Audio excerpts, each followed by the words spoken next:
Item 3, Lease Agreements for Retail Premises Bill, second reading. Minister for Trade and Industry.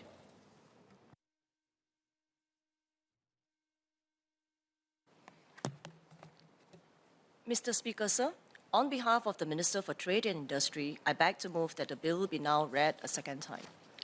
Sir, when the Code of Conduct for the Leasing of Retail Premises in Singapore, or the Code in short, was launched in March 2021, I reiterated the government's support of the industry's recommendation to legislate compliance with this industry-developed code. We recognize that the code enables a fair and balanced lease negotiation process that will support the growth of retail businesses and strengthen the symbiotic relationship between tenants and landlord in the long run. This bill will make the principles of the code mandatory for the leasing of all retail premises in Singapore. This code would not have been possible without the leadership, efforts and contributions of the trade associations and chamber TAC from the retail and property sector. So on behalf of the Ministry of Trade and Industry and on behalf of the government, I want to say a big thank you to the various trade associations and industry groups that came together to develop this code and chart a new and fair future for the leasing of retail premises. And this include the Singapore Business Federation, SBF, Restaurant Association of Singapore, RAS, SG Tenants United for Fairness, SG TUF, Singapore Retail Association, SRA, Association of Small and Medium-Sized Enterprises, SME, the Real Estate Developers Association of Singapore, REDUS, and the REIT Association of Singapore, REITUS. Sir, during the COVID-19 pandemic, leaders from these associations, along with the industry experts, came together amidst rising tension between tenants and landlord communities to form the Fair Tenancy Pro Tem Committee. They sought to promote fair and balanced leasing negotiations by setting out a framework for industry norms on tenancy practices and terms, which are now spelled out in the code.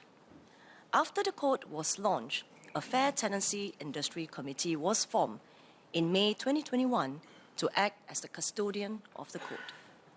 We commend the industry and the leaders for their courage and tenacity in charting the path forward towards fair leasing practices. Sir, this is an unprecedented achievement and a laudable demonstration of the Singapore spirit and a determination to work as one for the future of our retail sector. Sir, it took months of painstaking collaboration between the tenants and the landlords to develop this code, which underpins their growing symbiotic relationship. In fact, around the table, the stakeholders have shown tremendous maturity and resilience in the discussions, as well as admirable willingness to give and take as they work towards achieving the common goal for the retail sector. And this spirit of trust and strong partnership between the tenants and the landlords was forged in the early days of the pandemic. For example, when the retailers had to pivot to e-commerce channels, if you remember back in the circuit breaker days, to keep their businesses afloat, landlords such as CapitaLand step up by launching e-Capital Mall platform to help their tenants sell their products or services online. CapitaLand also provided marketing and promotional assistance to enhance the e-commerce capabilities of its traditional retailers on the e-mall.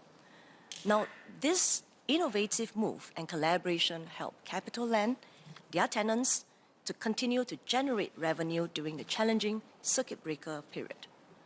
Generating revenue even as there was restrictions on dining in and also SMN. And it is with this spirit of partnership between the tenants and the landlord that the code was established. In the larger scheme of things, the code not only benefits tenants and landlord, but the code also supports a vibrant and healthy lifestyle sector and contributes to our tourism industry. So the retail sector alone makes up for more than 4% of our total workforce, hiring 160,000 people in Singapore. while the food services and the accommodation sectors employ about 7% of the total workforce, employing more than 260,000 workers in Singapore. At this point, allow me to highlight how this code is expected to benefit the industry. The code provides tenants and landlords with greater clarity on industry norms for the key terms in the retail lease agreement. This will make the negotiation process more transparent for both parties and addresses the tenants' concern over imbalances in bargaining power.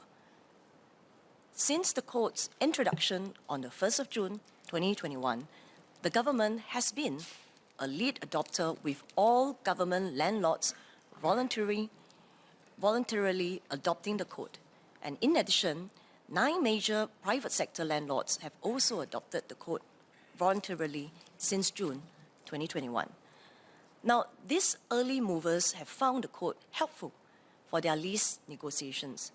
In fact, in my various engagements with many tenants and landlords, their overall feedback has been positive and constructive. For example, in the last few weeks, there was one landlord representative recently shared with us that adopting the code has made negotiations with tenants simpler and swifter, simply because both parties to signing this agreement are code compliant. And this, in fact, has helped the landlord to establish good relationship with the tenants and vice versa. Tenant representatives also shared that the code has helped level the playing field somewhat and enabled the parties to find some common ground in lease negotiations. Sir, we are now ready to move forward with legislation for the code. The bill will, number 1, mandate compliance on the leasing principles in the code. Number 2, establish the Fair Tenancy Industry Committee and provide for its role, among other things, as custodian of the code. And number 3, establish an accessible and affordable dispute resolution process for parties to address matters of non-compliance. So, for the sake of clarity throughout this debate, I will refer to the Fair Tenancy Industry Committee that was established under the bill as FTIC, and to the Fair Tenancy Industry Committee that was formed in May 2021 as Current Committee. I wish to assure the House that industry consultations will not stop after the bill is passed. We expect the code to be a living document that continues to evolve based on the feedback and the suggestions from the industry. As custodian of the code, the FTIC will update the code as necessary to ensure its continued relevance. Sir, I will now explain the key features of the bill. First, the bill requires all tenants and all landlords of retail premises to comply with the leasing principles that is set out in the code. Deviations from the selected leasing principles are permitted with mutual consent by tenants and landlords.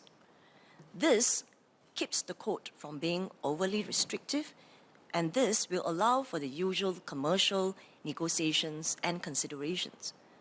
The bill also requires tenants and landlords to make declaration of some of the deviation.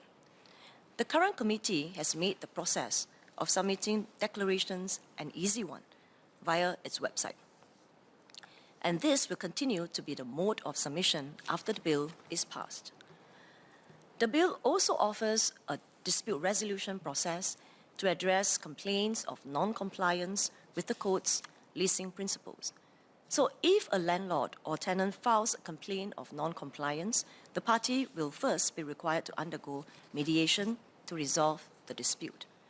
However, if the mediation does not lead to an agreed outcome, the bill provides for an adjudicator to be empowered to decide on the dispute. The adjudicator will be able to order the parties to vary the lease agreement or pay compensation where applicable for their non-compliant conduct. The adjudicator's determination will be enforceable as an order of the court once permission from the court is granted. I wish to assure the House that both the mediation and the adjudication processes will be kept low cost and expedient. Lastly, The bill formally establishes the Fair Tenancy Industry Committee as the body that's appointed by the Minister for Trade and Industry to first periodically review and with the Minister's approval modify the code. Second, to monitor and promote compliance by tenants and landlords with the Act and the code. And third, to establish the process of submission of declarations of permitted deviations from the leasing principles that set out in the code. The government thanks the efforts of the Fair Tenancy Pro Tem Committee and the current committee and welcomes FTIC in continuing the role of the custodian of the code under the bill.